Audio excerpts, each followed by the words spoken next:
انهي جروب على انهي جروب على انهي جروب.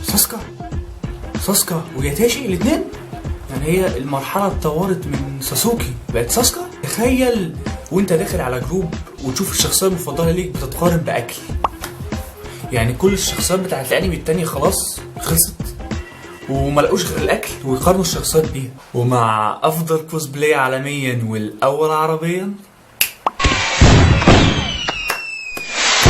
مجهود رائع. عرفت يلا بدت تنط لايت غيمت في اللخ أروت زي الفيلم.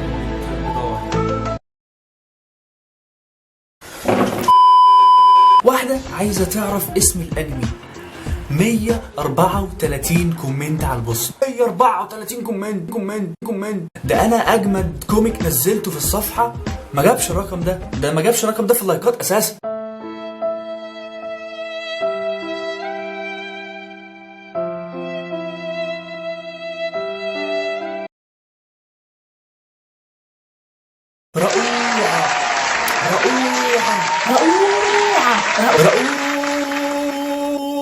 بعيدا عن البوست دوت ان هو في جروب انمي، نفكر ولا لحظه يعني ليه واحد هيطلع على قمه جبل وياخد معاه لوح خشب ويحط اللوح الخشب على اخر الجبل ويقف عليه ويستنى واحد يجي يعدي بمسدس يقف يقول له هقتلك؟ فين اللوجيك في الموضوع؟ مهبوله تشان، مهبوله. ودي بصيتي المجنونه يابا علموني. ايه ده؟ بوست انمي؟ ايه ده بوست بيتكلم عن انمي؟ ازاي ده؟ نصيحة مهمة، لا تشربوا الماء بعد اكل السمك. تدرون ليه؟ خاف يرجع يعيش ببطنكم.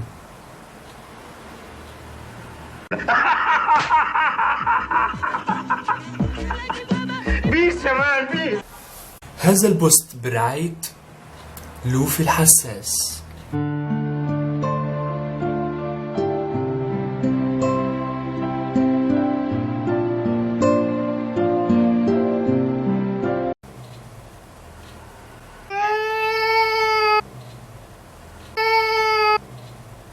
فاكرين فرانز بونابرتا؟ اتكلمنا عليه في الحلقه اللي فاتت. هروح انا ورا واتحداكوا لو فهمتوا البوست دوت. بيقول ايه؟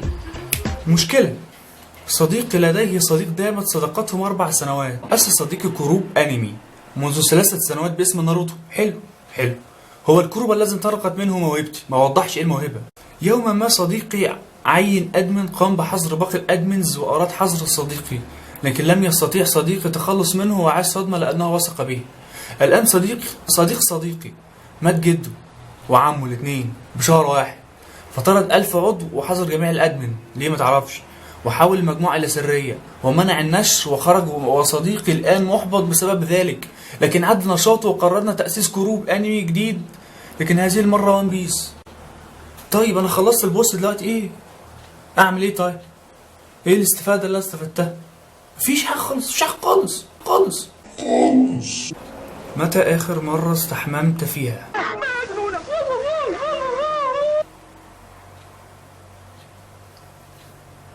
عن الأرصاد الجوية وحالة الطقس.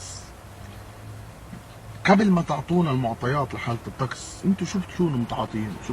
شو بتدخل؟ ثلج قادم من روسيا، ثلج قادم من ليبيا، والكوين الثلج! قولوا لنا عم تنزل شوية برد هيك مع شوية مي، انه يعني صبابة هيك. انت هل فكرت تنتحر من قبل؟ اكيد لازم انتحر، اكيد. لما ادخل اقرا البوستات ديت ما لازم افكر ويبقى في مرحله متقدمه غير التفكير في الانتحار. لنقم بتاليف قصه، اكتب جزء من القصه واللي بعدك يكمل وهكذا. كان هناك طفل اسمه احمد، اكمله. وتزوجها من اول نظره. تزوجها مين اللي تزوجها اول نظره؟ مين طيب؟ ايه؟